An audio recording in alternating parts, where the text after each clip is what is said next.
नमस्कार दोस्तों, आप सभी का ईश्वरीय दुनिया यूट्यूब चैनल पर स्वागत है। श्री कृष्ण कहते हैं कि क्रोध तब पुण्य बन जाता है जब वह धर्म और मर्यादा के लिए किया जाए, और सहनशीलता तब पाप बन जाती है जब वह धर्म और मर्यादा को बचा न पाए। गीता के अनुसार मनुष्य नहीं, उसके कर्म अच्छे या बुरे होते हैं, और जैसे मनुष्य के कर्म होते हैं उसे वैसे ही फल की प्राप्ति होती है। गीता में श्री कृष्ण कहते हैं, दूसरे के कर्तव्य का पालन करने से भय होता है और स्वधर्म में मरना भी बेहतर होता है। अर्थात हमें दूसरे का अनुसरण या नकल करने की बजाय स्वधर्म को पहचानना चाहिए। दूसरों का अनुसरण करने से मन में भय उत्पन्न होता है। श्री कृष्ण के अनुसार डर हटाने का एक ही उपाय है, और वो है अपना स्वधर्म पहचानना और उसमें जीना।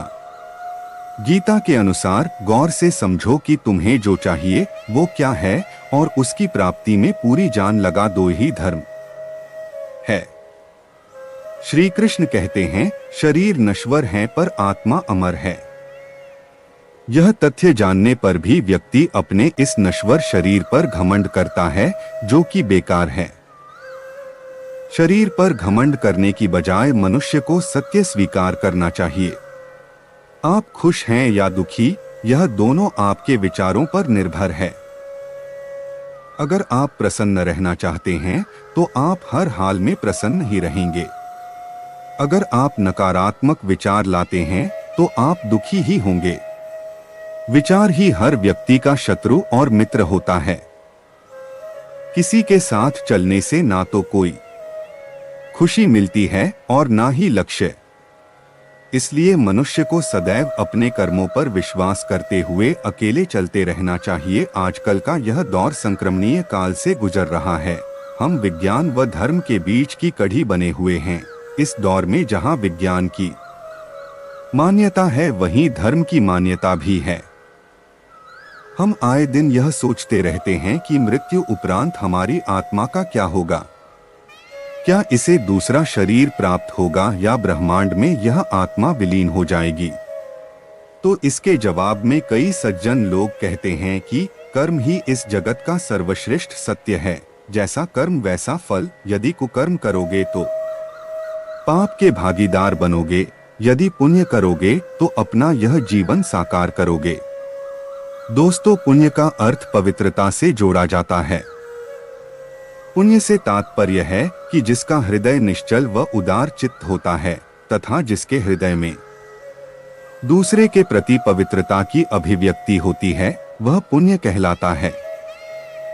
इस धरती पर मनुष्य का सबके साथ लगाव है। चाहे प्रकृति की बात करें या जानवरों की, यह लगाव कहीं ना कहीं लाभ या फायदे का लगाव है। क्योंकि मनुष्य की प्रकृति है कि जो चीज उसे फायदे की लगती है उसे वह उसी समय अपना लेता है, तथा जो चीज उसे फायदा नहीं पहुंचाती उसे वह कूड़े के ढेर में ढेर कर देता है। दोस्तों, आधुनिक समय में इस दुनिया में मनुष्य को सबसे ज्यादा किफायती जो चीज लगती है वह है धन और दौलत। और अधिकतर मनुष्यों की सोच होती है कि जिनके पास दौलत है वह ज्यादा अच्छा कर्म कर पाते हैं और पुण्य कमा पाते हैं। गरीब लोग तो पुण्य नहीं कर पाएंगे। परंतु यह सोच गलत है। सत्यता यह है कि धन जोड़ने से अपवित्रता आती है और धन का परित्याग करने से पवित्रता आती है। सच्चे अर्थों में वही धन पवित्र माना जाता है जो अच्छे कार्यों में विनियोजित हुआ हो, और अच्छे कार्यों का फल पुण्य होता है। दोस्तों, कहानी के माध्यम से जानते हैं सबसे बड़ा पुण्य क्या है। एक राजा बहुत बड़ा प्रजापालक था। हमेशा प्रजा के हित में प्रयत्नशील रहता था। वह इतना कर्मठ था कि अपना सुख, ऐशो आराम सब छोड़कर सारा समय जन कल्याण में ही लगा देता था। यहाँ तक कि जो मोक्ष का साधन है अर्थात भगवत भजन, उसके लिए भी वह समय नहीं निकाल पाता था। एक सुबह राजा वन की तरफ भ्रमण करने के लिए जा रहा था कि उसे एक देव के दर्शन हुए।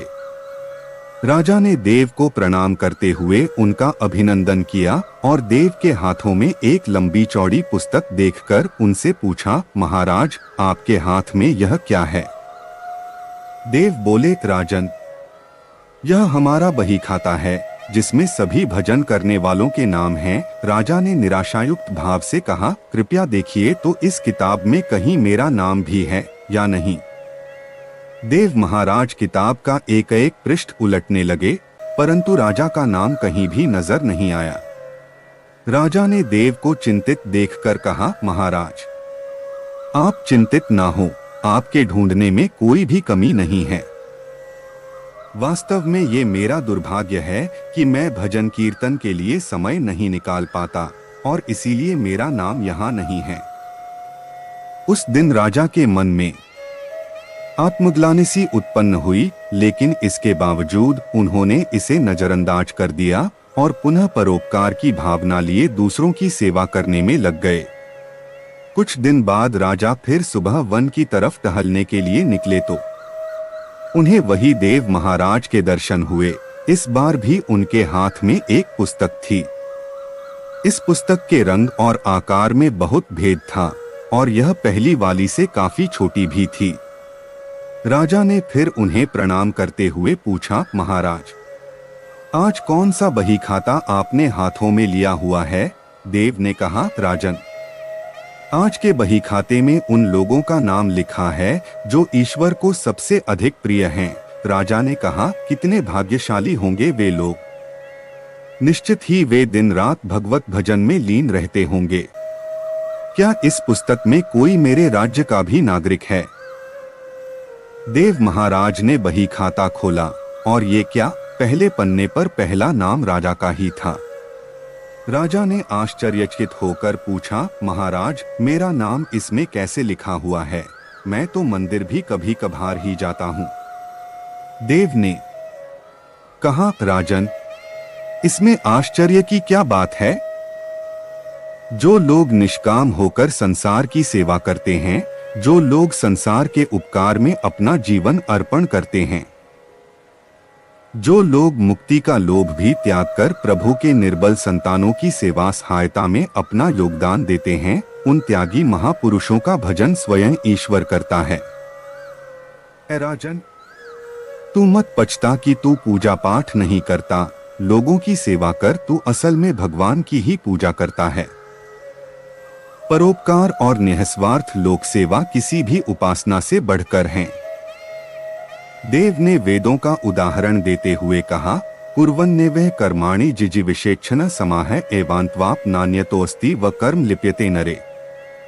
अर्थात कर्म करते हुए 100 वर्ष जीने की इच्छा करो तो कर्म बंधन में लिप्त हो जाओगे। राजन, भगवान दीनदयालु हैं, उन्हें खुशामद नहीं भाती बल्कि आचरण भाता है।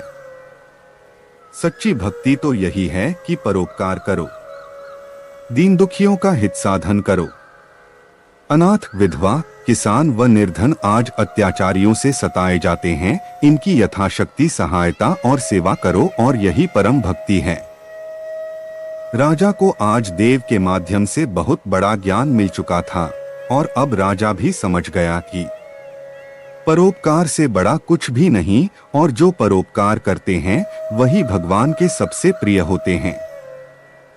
मित्रों, जो व्यक्ति निःस्वार्थ भाव से लोगों की सेवा करने के लिए आगे आते हैं, परमात्मा हर समय उनके कल्याण के लिए यत्न करता है।